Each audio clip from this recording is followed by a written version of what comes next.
Deus nos conduz. Se pensarmos que os caminhos que Deus tem nos conduzido faz parte da graça de Deus, o seu projeto de redenção, estamos entendendo esse chama. Esse convite, que não é um convite temporal, é um convite atemporal. Um povo desprovido de poderes, um povo fragilizado no meio de uma região extremamente árida e deserta, é levantado.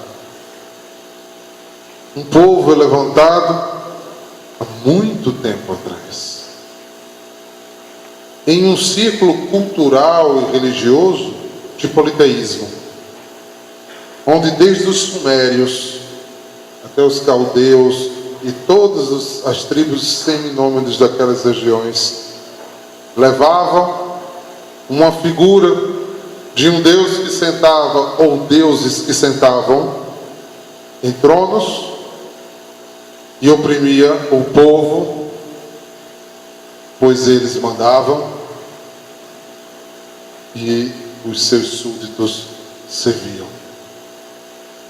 Levanta-se um povo simples, de uma promessa chamada promessa abraâmica.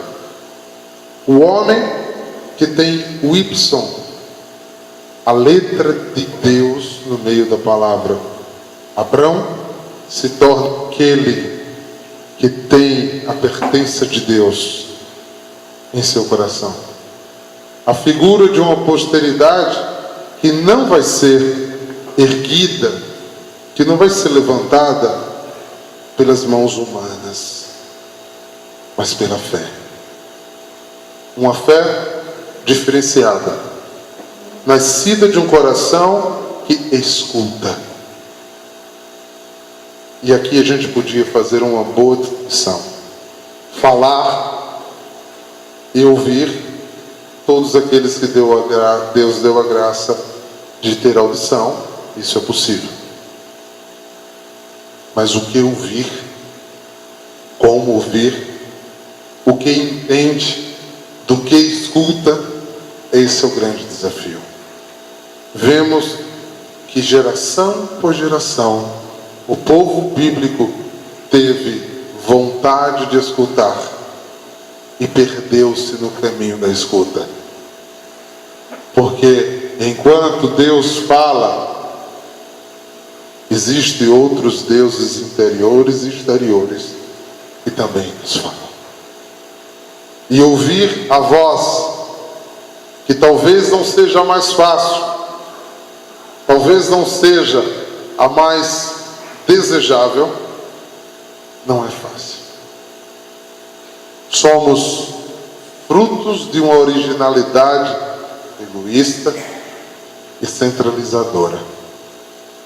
Somos frutos dessa centralidade da humanidade e de coisas básicas como: tenho sede, quero beber água, estou cansado, quero dormir, tenho fome, quero comer.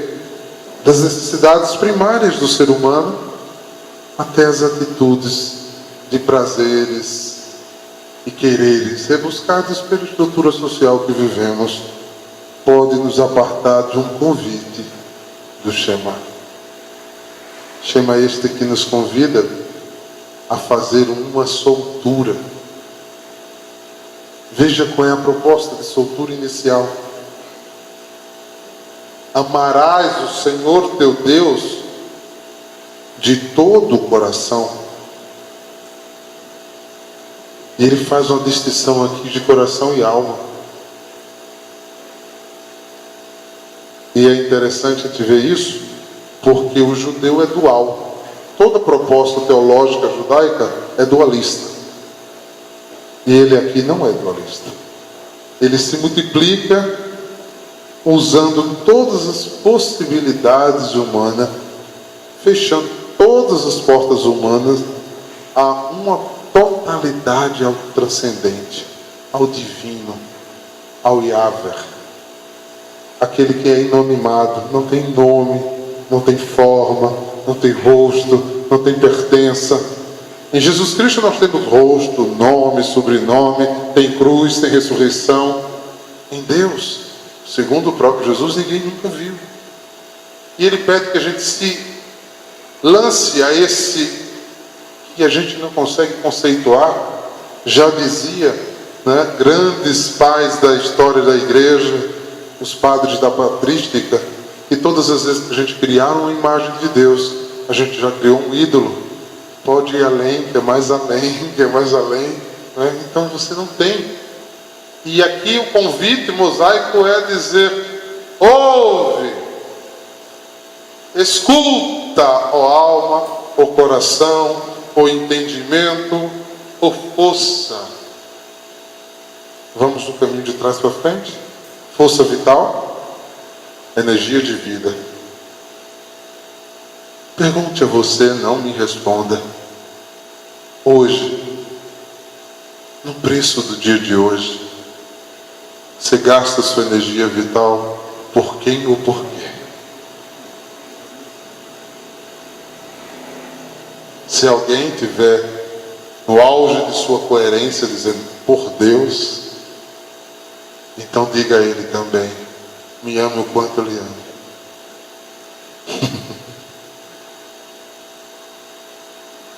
Quando a gente assiste uma força, quando a gente observa a nossa força, a gente vê a incoerência da nossa religiosidade. Segundo, alma. E pelo amor de Deus, não vamos cair aqui naquela trilogia platônica que divide corpo, alma e espírito. Não somos espíritas, somos cristãos. Só existe alma e corpo. E alma, a Bíblia entende que é todo ser, né? Todo ser vivo que existe, e corpo. Eu tenho alma, tenho um corpo, que esse é o meu espírito, minha vitalidade. Quando eu morrer, eu vou trocar de corpo para um corpo ressurreto. Esse vai ficar, né? E eu ganho um corpo ressurreto. Isso tem que estar claro. Essa é a nossa fé cristã. Mas aqui ele diz: com toda a tua alma. Paulo vai falar uma vez de alma e espírito, mas ele faz uma distinção interessante. Ele chama a alma de tudo que a gente armazena, tudo que a gente guarda, tudo que está na nossa essência. Aquilo que de bom e de ruim, eu acho que eu podia dizer aquilo que tem voz dentro de nós.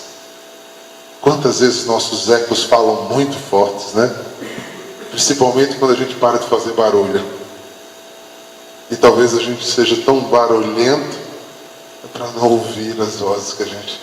para que os fantasmas não se levantem, para que a gente não resolva os caminhos que estão em nós perdidos. E eu creio que a inspiração divina dessa experiência de fé que vocês estão vivendo tem que deixar-se ouvir. E vai ouvir as assombrações e os tormentos também. Porque a gente só cura aquilo que a gente resolve encarar de frente. Deus não nos chama para dizer que somos bonzinhos. Deus nos chama para o amor. E vocês todos sabem a lição de que amar dói. Então, se amar dói a gente, para amar de fato, a gente precisa curar em nós aquilo que não é amor. Então essa alma que busca escutar a Deus tem que estar por inteiro. E a gente vai aprofundar nessas semanas de estudo um dos aspectos que mais distorce a nossa alma, que são as idolatrias. Na idolatria, nós constituímos outras realidades. Pedro fala de uma forma dura, muito dura, na sua carta do capítulo 2, verso 8, ele vai dizer: e daquilo ao qual você serve, escravo lhe é de pertença. Segunda pergunta: a quem você mais serve hoje em dia na vida? E nós temos desculpas bem afinadas. Nós temos desculpas bem afinadas. Mas é sangue do meu sangue. Jesus vai além. Quem é minha mãe? Quem é meus irmãos? Jesus nos bota no canto da parede, irmãos. Fé, água com açúcar é bom demais. Mas fé que mexe e remexe nos chama a ter um olhar de amor muito mais livre. Os laços de sangue sinalizam cuido, não a dependência nem a escravidão. Quantos de nós somos escravos? E o total da nossa alma não pertence a Deus. Haja visto quando Deus tira um dos membros da nossa família, como a gente fica. E parece que o projeto do nosso cristianismo é para aqui. Está feita aquela piada que aconteceu, né? Eu acho que foi piada, né? Mas de tanto repetir, diz que é uma piada. Quando você fala muito uma coisa, muitas vezes ela vira verdade, né? Se Frei Damião estava em Cabaceiras e no meio de uma romaria, né, tinha gente para dedéu, ele olhou assim, empolgou-se na pregação, disse: quem quer ir para o céu agora? Disse que nunca se ouviu em Cabaceira um silêncio tão grande, né? Nem os sapos tu achavam, né? Que silêncio. E no meio de uma coisa dessa sempre tem um gaiato, né? Estava de lado de Dona Corina, com quase 100 anos. Aí cutucou a velhinha por lá e disse: por que a senhora não vai levantar a mão? Aí ela virou os pés e disse: por que não levanta você que deu a ideia? 100 anos não bastava. A gente faz projeto para quê? Quantos de nós ainda precisa tratar os seus medos da morte? Medo da morte é falta de fé na ressurreição. Eu só tenho medo porque eu não acredito realmente. Daquilo que eu tenho segurança, eu tenho medo por quê? Daquilo que eu domino, eu tenho medo por quê? Eu sou inseguro e tenho medo daquilo que eu não tenho domínio, daquilo que não é claro em mim. E você vai esperar entender e crer na ressurreição pela razão? Está perdido, irmãozinho. Cálculos matemáticos vão ficar todos aqui na sepultura. Só partirá daqui aqueles que transcenderam a razão. Embora vamos precisar sempre de usá-la para fazer nossas cognições, nossos conceitos, nossa estruturação, quebrar, reconstruir, transformar em nós, né? Se tornar alma inquieta. No lugar de pedir sossego, pedir inquietude do Espírito que lhe movimente, que a sua religiosidade não lhe faça aquela pessoa tacanha, anos e anos sentado no banco da igreja do mesmo jeito. João fala: o machado está no pé da árvore, está a raiz para cortar aquilo que não dá fruto. João despertava um povo que ouvia, que tinha ouvido o chamado, que eram escolhidos de uma aliança, mas suas almas tinham se perdido. Não basta estar na igreja certa, não basta ouvir a palavra de Deus, não basta celebrar a Eucaristia, rezar terços, não basta. Se isso não transformar a tua vida, se isso não acontecer de dentro para fora, não adianta você se proteger e ficar com essas religiosidades superficiais, epidérmicas, rezando: me protege, Senhor, guarda minha família, Senhor, me protege. Protege de quê, irmãos? No mundo havia de ter aflição. O grande advertência de Jesus foi ao contrário: cuidado, que o que mata o homem está dentro dele. Não é o corpo que será morto, mas é a alma, se não estiver conectada a esse chama de Deus, a ouvir a vontade de Deus para ti e para mim. Você está pronto para olhar para Deus e dizer o teu nome e dizer: cadê? Cadê os talentos que eu te dei? Vocês acham que eu troquei com ele? Não, eu ia no catecumenal, de vez em quando ia na missa.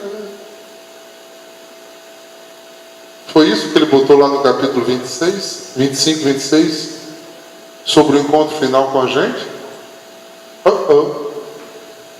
Ele não perguntou da experiência de catecumenato, da experiência da missa, das suas orações pessoais. Ele perguntou se você, por fim, ouviu que Deus é amor e sem Ele você está fora, e sem fora do amor você não está nele. E essa composição aqui de mexe e remexe tem que desestruturar todo o projeto egoísta que te leva a uma vida e uma religiosidade pequena, fraca, travada, religiosa demais. Ezequiel diz com muita veemência: cuidado com os religiosos, eles não fazem a vontade de Deus. Vou dizer o milagre, mas não vou dizer o santo. Houve uma possibilidade de haver um casamento em que, de uma outra denominação protestante, em uma certa igreja aqui, até muito conhecida, um dos membros era católico, outro era protestante. E por muitas vezes a igreja católica, a nossa igreja, acolheu pastores que deram palavras e pregaram em matrimônios celebrados na igreja católica. Mesmo no Carmo, um dia desse, tive uma grande surpresa. Estava lá na igreja, uma menina chegou e disse: o senhor podia assistir meu matrimônio? Eu disse: sim, minha filha. Vamos ver se eu tiver data possível. E olhamos, tinha data. Eu disse: qual é a igreja? Ela disse: a igreja do Carmo. Eu olhei, anotei, eu tinha data, anotei direitinho, tudo bem. Aí ela disse: agora eu tenho só uma coisa que eu quero, senhor. Eu disse: pois não. Ela disse: eu sou protestante, batista. Aí eu imediatamente perguntei: e que é que a senhora está querendo casar na igreja do Carmo logo, né? Isso porque eu acho um templo digno de Deus e queria celebrar lá. A minha pergunta é: o meu pastor pode ir? Eu disse: sim. Pode dar uma palavra, pode orar comigo. Somos irmãos na mesma fé em Cristo. E assim aconteceu e assim vivemos. Pois bem, então essa semana aconteceu ao contrário. O casamento iria ser nessa igreja protestante. Não nessa mesma, mas em outra. Eu não lhe quero guardar o nome da pessoa e da igreja. Eles não têm ética, mas aí eu tenho. Então ela foi tentar marcar. Ela disse: o meu noivo é católico e gostaria da presença no diácono. Ele disse: jamais um clérigo católico subirá no meu púlpito. Enquanto formos religiosos, estamos fritos, estamos fora do esquema, porque a minha segurança e a dele ou é em Cristo, ou então, meu irmão, ou estamos no mesmo Jesus, ou então somos com deuses diferentes. Não são as denominações, mas o teor de Deus que nos liberta. Se a verdade está em nós, somos verdadeiramente livres de amarras, de prisões, de cadeias, porque só há uma verdade. E aqui eu não vou teorizar, fazer teoria filosófica, não. Estou falando da verdade aplicada. Deus, conceito, realidade em nós. Por isso a minha alma deve ser total. E aqui a última delas: todo o meu coração. Aí ele faz aqui o caminho dos sentidos. Pelos sentidos se chega à razão, pelos sentidos se chega às decisões, pelos sentidos se chega ao amor. Porque eu duvido que alguém aqui tenha se apaixonado uma vez na vida pela razão. Ao contrário, né? somos apaixonados e nos apaixonamos pelos sentidos. E aí é que falta muito de nós. É aí que a gente tem que mudar o teor financista, burocrático, e fazer as coisas pela alma, de uma paixão diferenciada. A alma apaixonada busca estar perto, envolvido, entregue por quem é apaixonado. Qual é a sua paixão? Que tipo de paixão e amor? Ah, diácono, eu sou muito racional, a minha fé é muito lógica e muito engessada. Parabéns. Porque o que fez o destaque nas primeiras comunidades não foi a eloquência, mas o testemunho de amor e vida. Foi essa a grande diferença das primeiras comunidades. Por muitas vezes você vai ver a frase no final das explicações: vejam como eles se amavam. Essa é a diferença. E alguém ama com a razão? Alguém quantificou o amor que sente por outras pessoas ou coisas? Se ama pelos sentidos. Sentimento livre que se realiza no coração daquele que escuta. Ouve, mas ouve com todo esse entendimento. Ouve querendo transformar a vida, como Francisco de Assis, que precisava largar a estrutura financeira, a estrutura civil, e ser um desprendido dos pobres. Houve um Paulo de Tarso, enraizado na palavra, conhecedor da palavra, lutava por Deus, mas não tinha tido a iluminação final de entender todas as coisas. Houve Maria, que sem saber no que ia dar e qual a consequência se levaria, lançou-se sem medo nos braços dos sentidos, entregou-se a Deus para realizar o projeto de salvação da humanidade, participando desse projeto. Houve João, que ouviu, não com ouvidos humanos, dentro da barriga de Isabel, porque o Espírito não tem barreiras, e o avivou, e o fez o profeta que profetizou e viu sua profecia. Fez acontecer, falou e viu acontecer aquilo que falou. Abriu caminhos. Nossa igreja precisa ser mais joanina. E aqui é Joanina Batista, aquela que abre as portas, não para que eu apareça, mas para que Cristo apareça. Que a gente saia, das vitrines e das propagandas e vá para ser tapete, para que a graça de Cristo passe. Porque senão, irmãos, estamos no lugar errado. Estamos fazendo muita coisa errada. Que vocês se preocupem com tudo esse conteúdo. Se preocupem mesmo com esse conteúdo que vocês vão estudar, que vocês vão viver, que vocês vão sentir. Deixe ele bater na porta do coração e lhe incomodar. A palavra está incomodando quando ela fica.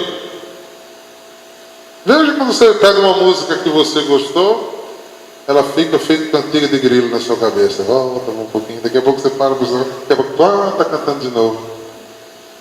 Que essas palavras que você vai ouvir essas semanas, nesses escrutínios, você possa ficar com ela voltando, curando, despertando, inquietando você. E que não seja simplesmente, agora eu falo feito Chico Pereira, um espaçozinho, mas seja uma vivência. A gente só se gasta por aquilo que é prioridade em nós. Faça essa prioridade. Viva essa experiência. Escute a Deus. Escute teu coração, tua alma e tua força. Louvado seja nosso Senhor Jesus Cristo. Fiquemos de pé, meus irmãos.